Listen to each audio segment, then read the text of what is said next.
দেখো তো মা, চিনতে পারছো কিনা?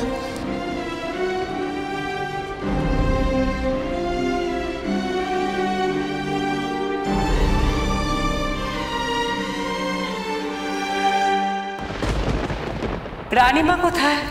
এই তো মা। রূপমতি, রূপমতি কি হলো?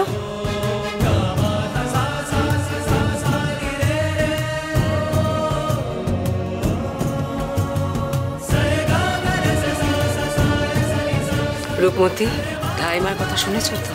হ্যাঁ মা। ওর বোন এসেছে।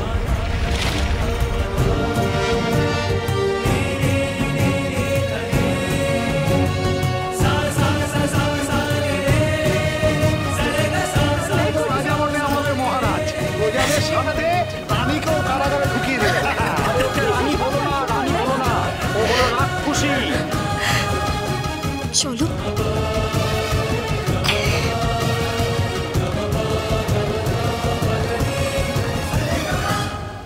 ও হলো রাক্ষসী।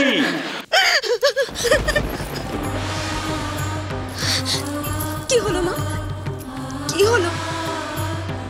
থেমে গেলে চলবে না, আমাদেরকে তো ভেতরে যেতে হবে। তোমার তো ভয় কিসের? লজ্জা বা কিসের? এটা তো তোমার বাড়ি। তুমি শুধু এই প্রাসাদের নও, গোটা রাজ্যের পাটরানী। আমি তোমাকে তোমার বাড়িতে, আমাদের বাড়িতে ফিরিয়ে নিয়ে এসেছি মা।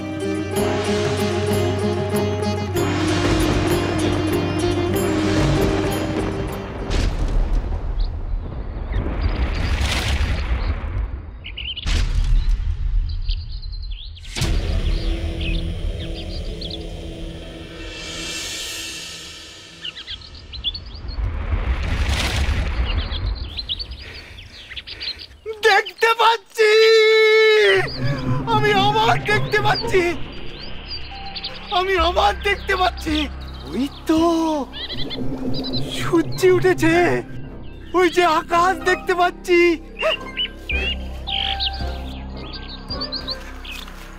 নদী সেরে গেছে, আবার দেখতে পাচ্ছি। আমিও দেখতে পাচ্ছি, সবকিছুই আগের মতনই আছে গো। দেরি করা যাবে না, চোখ সেরে গেছে, আর কোনো অজুহাত চলবে না। চ চ, এবার কন্যের কাছে চ।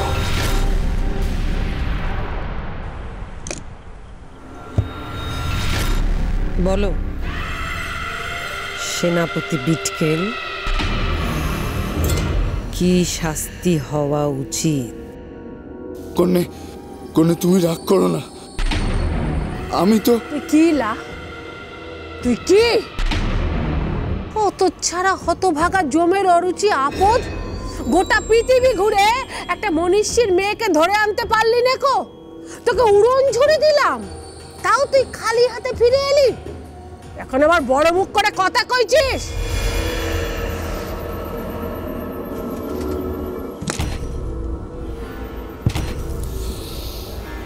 তুমি তো রাক্ষস সেনাপতি। রাক্ষস রাজ্যে কে কি অপরাধ করলে তার কি শাস্তি হয় তোমার চেয়ে ভালো তো আর কেউ জানে না। বলো, এই অপরাধ অন্য কেউ করলে তার কি শাস্তি হতো? পেরান্ধন্য মহারানী।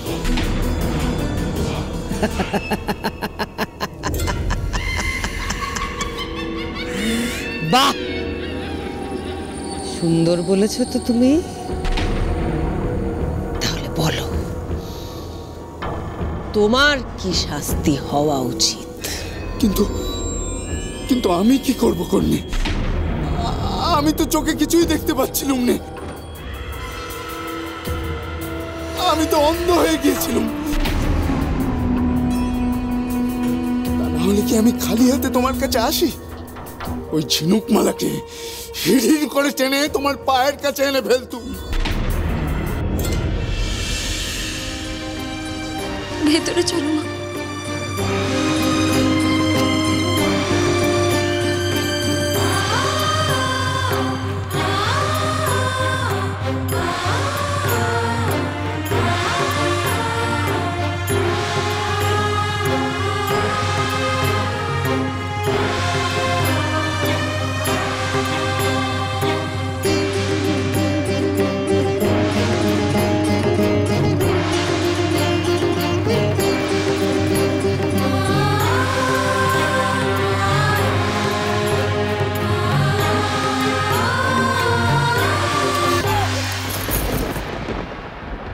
এই তো ঝিনুকমালা, মহারানী একেই তো খুঁজছিল।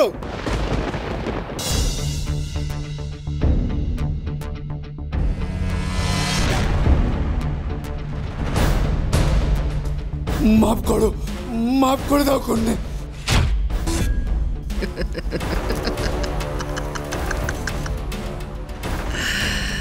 ওকে ও কি করছিস কটিমা? এই অপরাধের কোনো ক্ষমা হয় না।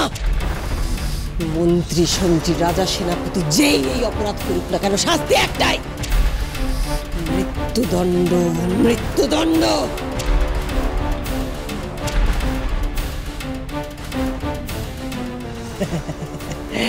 সেনাপতি বিটকেল, তোমাকে আজ আমি নিজে হাতে শাস্তি দেব। মহারানী জয় হোক।